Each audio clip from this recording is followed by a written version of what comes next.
Ya, perkenalkan, nama saya Zaki. Mungkin di video pertama dan video kedua saya mungkin belum pernah perkenalan kepada kalian. Yang bakal dibahas di video ini itu apa ya? Lebih ke tentang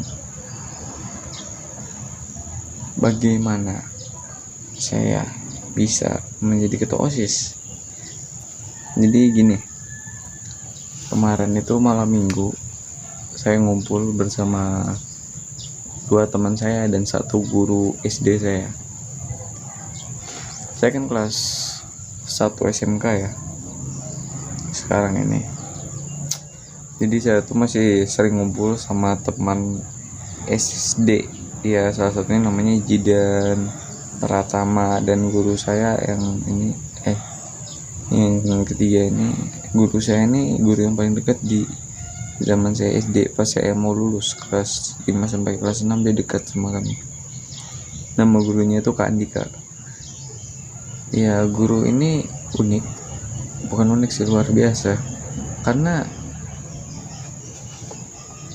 pada saat di sekolah saya, semua guru itu dipanggilnya Ustadz atau Ustazah. Bagi yang nggak tahu ya, Ustadz itu seingat saya artinya profesor untuk laki-laki, dan Ustazah mungkin profesor untuk perempuan. Itu bahasa Arabnya ya, seingat saya lupa dapat dari mana, tapi intinya di sekolah saya kita diajarkan untuk memanggil guru di sekolah saya itu Ustadz atau Ustazah. Ustadz untuk laki-laki dan Ustazah untuk yang perempuan. Tapi guru saya ini tetap kukuh bilang kalau cuma ada kita, maksudnya guru saya ini Kak Andika bilang kayak gini, kalau cuma gak ada ustadz lain, kalian panggil saya kakak aja, Kak Andika dan Ustadz Andika. Kalau ada ustadz lain baru kalian panggil Ustadz Andika gitu. Tetap, karena bagi dia pernah bilang kemarin itu sudah pernah bilang sih, sebenarnya dia itu sadar bahwa dia nggak pantas gitu dipanggil ustadz. Menurut dia ya, kurang lebih kata-katanya kayak gitu. Dan si Kandika ini dia tadi malam berharap saya bakal menjadi ketua OSIS.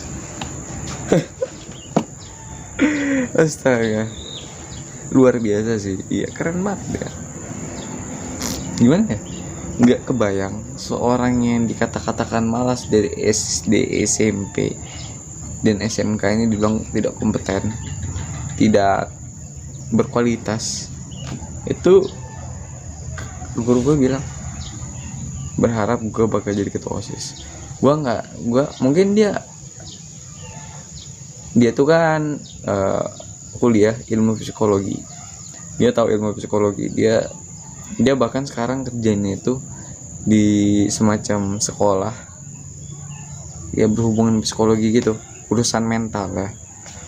Jadi gue berpikir gitu, kayaknya ini emang keputusan yang guru gue bilang baik gitu, kalau gue harus jadi ketua OSIS. Ya gue sebagai orang normal gitu ya, orang yang apa ya, sebagai diri gue lah, gue pasti mikir gini, lah kok dia bisa mikir kayak gitu, kok bisa dia bisa mikir kayak gitu. Gue heran sama guru. Gue tanya lah, kenapa Kak, padahal saya ini gini-gini loh, pokoknya kan kamu tahu harus jadi ketua OSIS. Terus gue bilang apa, gue tahu, gue cuma bilang oke.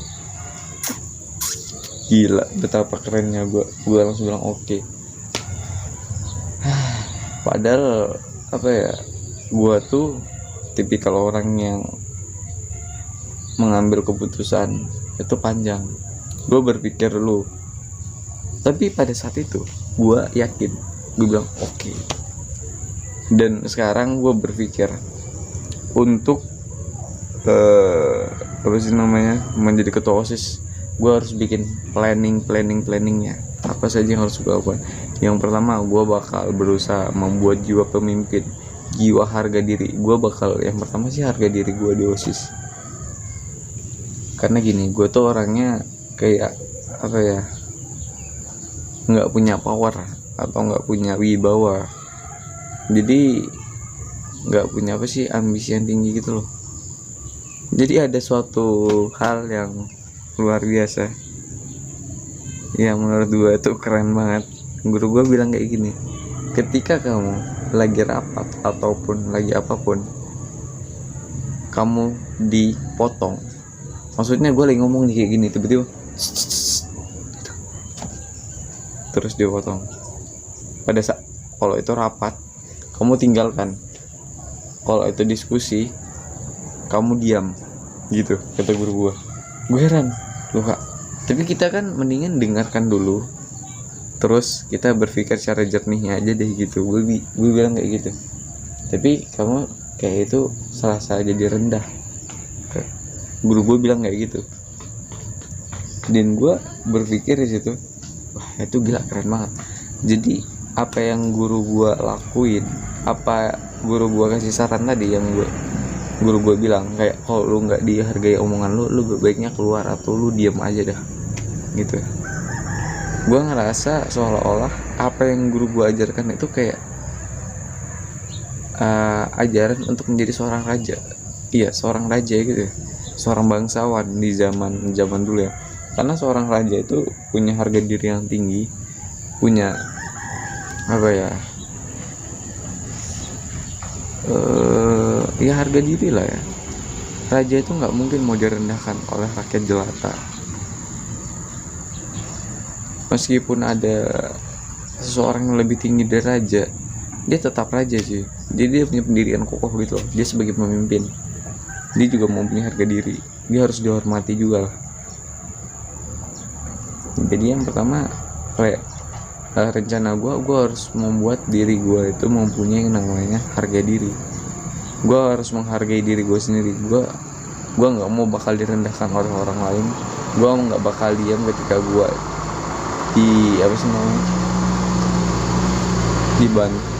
disalahkan, meskipun pada saat itu gue nggak salah 100%. Gue bakal ngomong, gue bakal pembelaan, gue bakal kasih tahu apa yang sebenarnya gitu.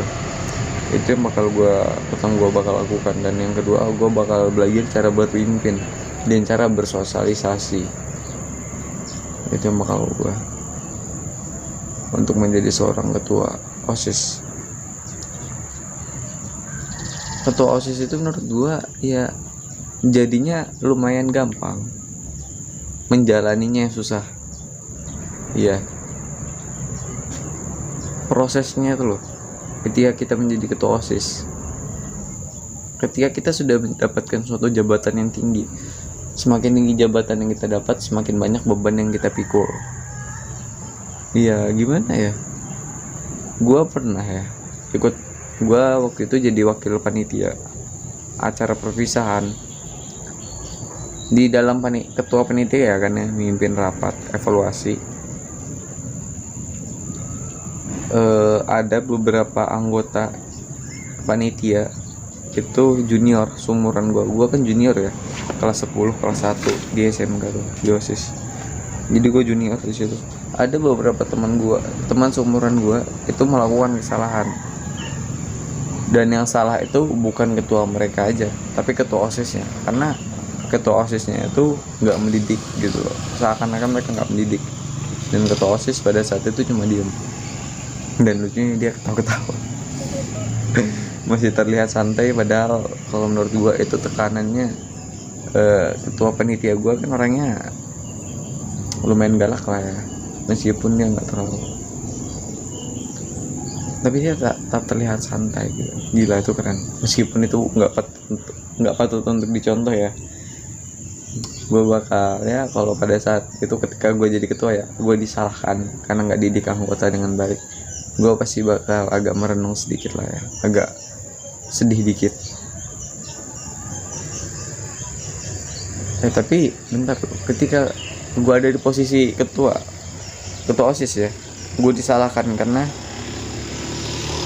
anggota gue nggak mencontohkan yang baik gitu. Mungkin sebaiknya gue bakal bilang, gue gak ada ngajarin kayak gitu ke mereka gitu. Mungkin gue harus bilang kayak gitu karena gue punya power yang tinggi. Kalau gue rakyat jelata pada saat itu, mungkin gue bakal diam. Tapi karena gue punya power, gue sebagai ketua OSIS ya, mungkin gue pada saat itu gue harus bilang, itu bukan ajaran gue, lu tau dari mana? Hah? Kalau gue ngajarin kayak gitu, gue bakal marahin balik dia, gue bakal serang balik mungkin seperti itu ketika gue harus menjadi seorang raja ya. Ya itu logika seorang raja. Dan menurut gue alasan kenapa ini, gue balik lagi ya ke pembahasan awal, kenapa guru gue pengen gue jadi ketua panitia, mungkin karena saat menjadi ketua panitia itu gue harus belajar memegang beban, karena banyak bukan beban sih, kayak semacam tanggung jawab yang gue abaikan di masa muda. Bahkan beberapa waktu lalu beberapa janji itu terlupakan karena suatu kegiatan, dan ada banyak hal yang gue harusnya kerjakan malah terlupakan. Temen gue itu dia sudah mendapatkan surat DO oleh sekolah, dan gue sudah diperingatkan sama guru gue, PR gue numpuk ya.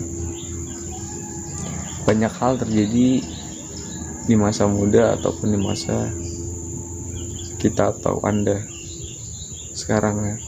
Semua orang itu pasti punya masalah masing-masing. Bahkan ada suatu perkataan seseorang yang mengatakan gini, manusia itu kalau mereka sudah nggak punya masalah, sadar nggak sadar mereka langsung akan membuat masalah itu sendiri. Secara sadar nggak sadarnya ya, kita bakal melakukan kesalahan ketika kita sudah nggak punya masalah. Tapi itu ya gue nggak tahu ya, itu true atau fake. Gila, gue kayak orang bodoh banget sih, pakai bahasa Indonesia aja lah.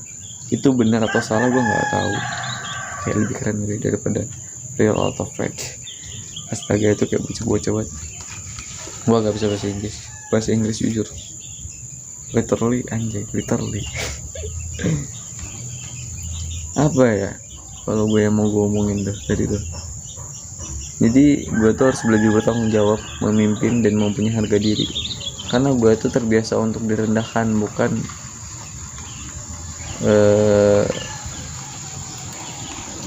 maksudnya gue tuh lebih suka merendah agar nggak direndahkan orang lain. Gue tuh kayak gitu.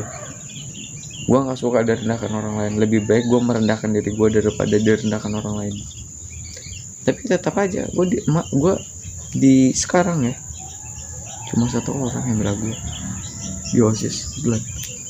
Cuma satu orang yang bela gue. Seenggaknya ada lah ya yang bela gue secara terus terang. Jadi pada saat itu gue bilang, gue jadi wakil panitia. Gue bilang kayak gini, saya loh kak nggak guna jadi wakil panitia, cuma numpang nama, nggak guna juga. Saya loh kepsek masuk, kalau saya dengarkan lo masuk kanan keluar kiri, saya bilang kayak gitu. Terus ini kak kelas bilang, kamu lo guna, kamu lo ada anu bensin, itu lo kontribusimu, kamu lo berapa kali ikut rapat, kamu lo gini gitu. Gue pada saat itu gue bilang, enggak sih kak, saya masih banyak kesalahan. Padahal gue menyetujui apa yang diomongin. Gue brengsek emang, gue goblok sih. Padahal gue seneng ya dibela kayak gitu. Gue berterima kasih banget sama itu orang, inisialnya A. Dia kakak kelas gue, jurusan apa ya, gue nggak tahu jurusannya apa. Gue tahu, cuma gue nggak mau nyebutin. Soalnya gue takut aja teman gue nanti nonton kan, ini dong yang lu suka tadi. Aja gue nggak mau sih itu terjadi. Tapi yang terpenting untuk saat ini itu, bagi gue ya, yang terpenting untuk saat ini, gue harus mulai memperbaiki diri. Ya kayak gue bilang tadi, gue harus belajar untuk menghargai diri gue harus belajar untuk membela, gue harus belajar untuk mempunyai kepribadian harga diri yang tinggi. Baterai gue mau habis tuh. Jadi apa ya kesimpulannya, dalam kehidupan itu seseorang pasti akan berbuat salah, dan seseorang pasti akan menyesal atas perbuatan itu. nggak semua orang sih bakal nyesal. Ya gue nggak tahu ya, gue mau kalimat apa sih yang mau gue buat nih. Ntar lu, gue mikir ya.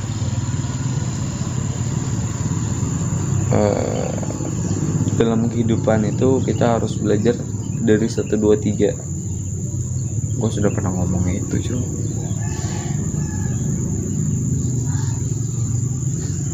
Jangan malu untuk bercerita, meski ceritamu bukan suatu hal yang bermakna, tapi itu bisa menjadi suatu hal yang luar biasa di mata beberapa orang di luar sana. Suatu ilmu yang kamu anggap itu biasa, tapi ilmu itu bisa menjadi luar biasa di mata beberapa orang di luar sana. Iya kan? Air bagi kita itu biasa.